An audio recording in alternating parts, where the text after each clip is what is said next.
नमस्कार दोस्तों, मैं सोनम जैन और आप सभी देख रहे हैं एस जे सोनम चैनल पर आप सभी का स्वागत है।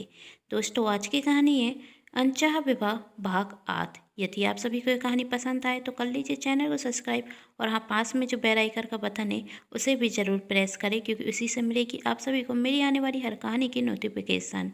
और हाँ, कहानी पसंद आने पर अपनों के साथ शेयर कीजिएगा, वीडियो को लाइक भी कर दीजिएगा, क्योंकि जब आप करते हैं वीडियो को लाइक तो मुझे मिलती है नई नई कहानियाँ लिखने के लिए प्रेरणा। तो चलिए कहानी शुरू करते हैं। संजना 2 साल पहले की घटना निखिल को बता रही थी। तब निखिल संजना से पूछता, तो क्या कहा था मिस अकरू ने? क्या उसने अपने प्यार की परीक्षा दी? क्या हुआ आगे? संजना ने कहा, रुको सब बताती हूँ।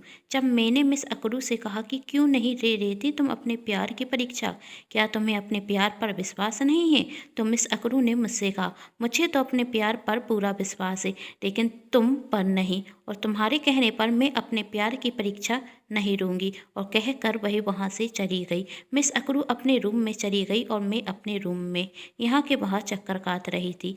तभी मेरी रूममेट ने मुझसे कहा, क्या हुआ, तू यहाँ के वहाँ चक्कर क्यों काट रही है? मैंने उसे पूरी घटना बताई तो उसने कहा, जाने देना, वैसे भी उस मिस अकरू से हमें क्या लेना देना। लेकिन मेरा मन नहीं माना। किसी लड़की की ज़िंदगी में बर्बाद कैसे होने दूं? लेकिन मैं करूं भी तो क्या करूं? मिस अकरू तो मेरी कभी सुनेगी भी नहीं। यह बात मैं बहुत अच्छे से जानती थी। और वहाँ मिस अकरू उदास होकर बैठ जाती तो उसकी रूममेट तनु कहती, क्या हुआ, तू इस तरह उदास क्यों है? तो मिस अकरू ने उसे सब बताते हुए कहा, अब मैं क्या करूं? तब तनु ने कहा, तू उस संजना की सुन रही है जो तेरी सबसे बड़ी दुश्मन है? तुझे क्या रखता है वह कभी तेरे हित के बारे में सोचेगी? जरूर वह यही जानबूझकर कर रही है, जिससे आने वाले पेपर में तेरा ध्यान भटक जाए और तेरे नंबर कम आए। बस इससे ज़्यादा उसका कोई और मकसद नहीं होगा।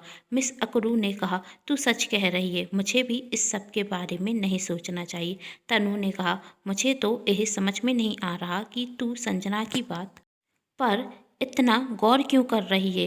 क्या तुझे अपने प्यार पर विश्वास नहीं? मिस अकरू ने कहा, मुझे तो अपने प्यार पर पूरा विश्वास है, लेकिन वही संजना बार बार एक ही बात कह रही है। तनु ने कहा, तू छोड़ इन सब बातों को और तुझे जो सही रखे तू वही कर। ना मेरी सुनना और ना ही उस संजना की, सिर्फ अपने दिल की सुन। तेरा दिल क्या कहता है? मिस अकरू ने कहा, मेरा दिल कहता है कि मैं उससे प्यार करती हूँ और वही मुझसे बहुत प्यार करता है। उसे सिर्फ मुझसे प्यार है, मेरे पैसों से नहीं। और मैं अपने घर पर जाकर पैसे जरूर लेकर आऊँगी और उसके साथ भाग जाऊंगी। जब मिस अकरू तनु से यह सब बात कर रही थी, तभी मैं अपनी रूममेट के साथ मिस अकरू के कमरे में गई और उससे कहा, यदि तुमने मेरी बात नहीं मानी तो मैं तुम्हारे परिवार वालों को सब कुछ बता दूंगी कि तुम उस लड़के के साथ भागना चाहती हो।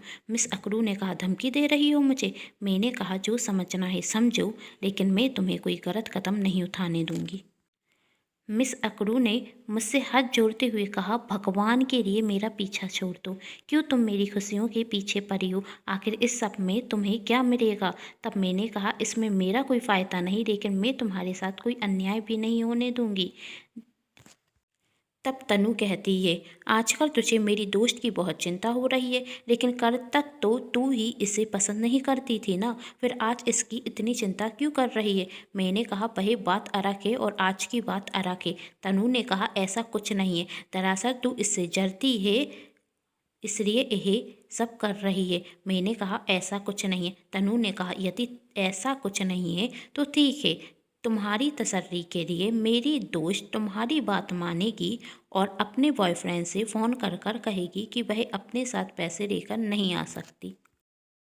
यही सुनकर मिस अकरू तनु की तरफ गौर से देखने लगी और उसने कहा, मैं ऐसा कुछ नहीं करूँगी। तब तनु ने कहा, तुझे अपने प्यार पर विश्वास है ना, तो क्यों डरती है? एक बार ले ले अपने प्यार की परीक्षा, लेकिन मेरी एक शर्त है। तब मैंने कहा, कैसी शर्त? तनु कहती, मेरी शर्त यह है, यदि संजना की बात सही हुई तो मेरी दोस्त इस साल के पेपर नहीं देगी, और यदि मेरी दोस्त की अब विश्वास सही हुआ तो संजना तुम इस साल के पेपर नहीं दोगी। अब फैसला तुम्हारे हाथ में है। यदि तुम्हें अभी भी खुद पर ज़्यादा विश्वास है तो मेरी दोस्त फ़ोन लगाने के लिए तैयार है, लेकिन मेरी यही शर्त याद रखना, यदि तुम्हारी बात झूठी हुई ना तो तुम्हारी पूरी एक साल बर्बाद हो जाएगी। तब मैंने कहा, ठीक है, मुझे शर्त मंजूर है। तभी मेरी रूममेट कहती, संजना क्या पागल हो गई है क्या? इसके लिए इतनी बड़ी शर्त लगा रही है?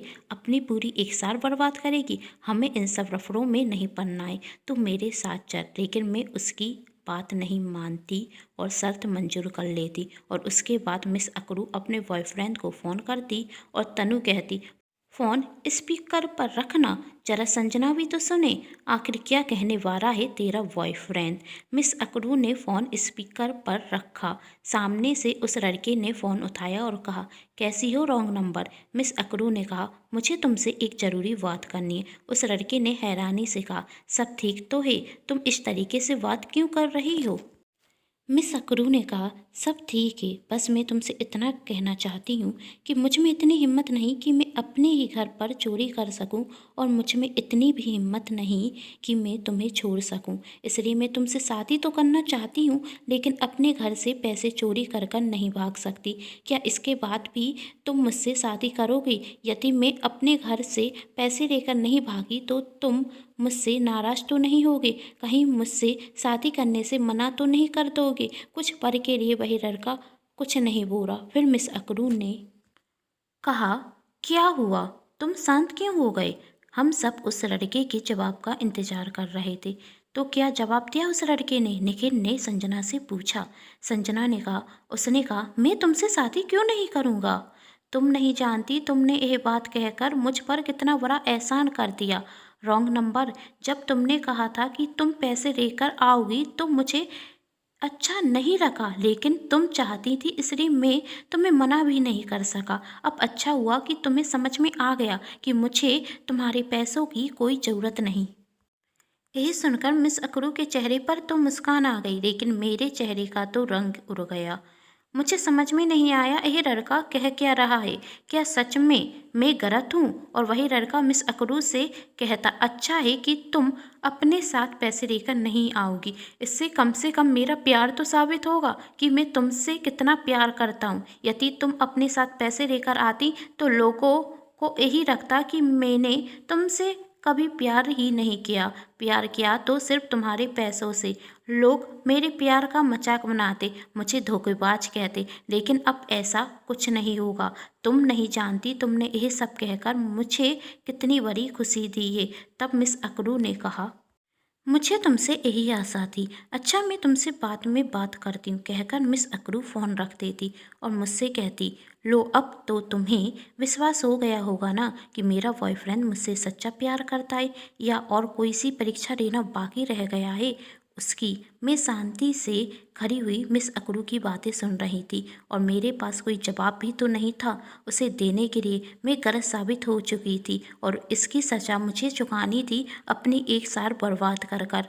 मिस अकरू ने कहा, यदि तुम किसी और बात पर शर्त लगाती ना तो मैं तुम्हें माफ़ कर देती, कहती कि तुम्हें अपनी एक साल बर्बाद करने की कोई ज़रूरत नहीं। लेकिन तुमने मेरे प्यार पर शक किया और मुझसे भी कहा कि मैं अपने प्यार की परीक्षा लूँ। तुमने बहुत बड़ी गलती की है और इसकी सज़ा यही होगी कि तुम अपनी एक साल बर्बाद करो।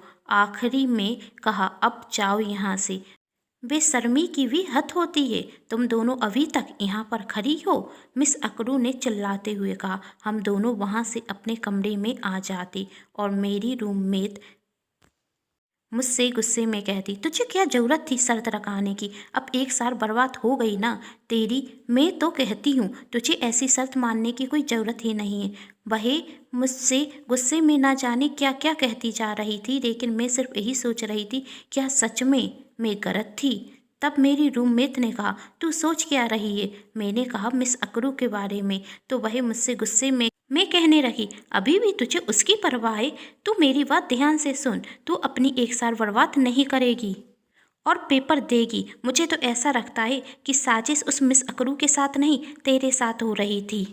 ए सपना, मिस अकरू और तनु ने जानबूझकर किया है कि तू अपनी एक साल बर्बाद कर दे, पर मैं कह देती हूँ तुझे अपनी एक साल बर्बाद करने की कोई ज़रूरत नहीं। अपनी दोस्त की बात सुनकर मुझे ऐसा लग रहा था, क्या सच में मुझे साजिश में फंसाया गया है? यदि ऐसा है तो मैं उन दोनों को छोड़ूंगी नहीं। आगे की कहानी अगले भाग में देखें, जिसके लिए कर लीजिए चैनल को सब्सक्राइब, क्योंकि जब भी मैं लेकर आऊँ कहानी का नया भाग तो आप सभी को पता चल सके। कहानी का नया भाग बहुत जल्द आएगा। यदि आप सभी को कहानी पसंद आई हो तो चैनल को सब्सक्राइब, वीडियो को लाइक एंड शेयर जरूर कर दीजिएगा। Thanks for watching.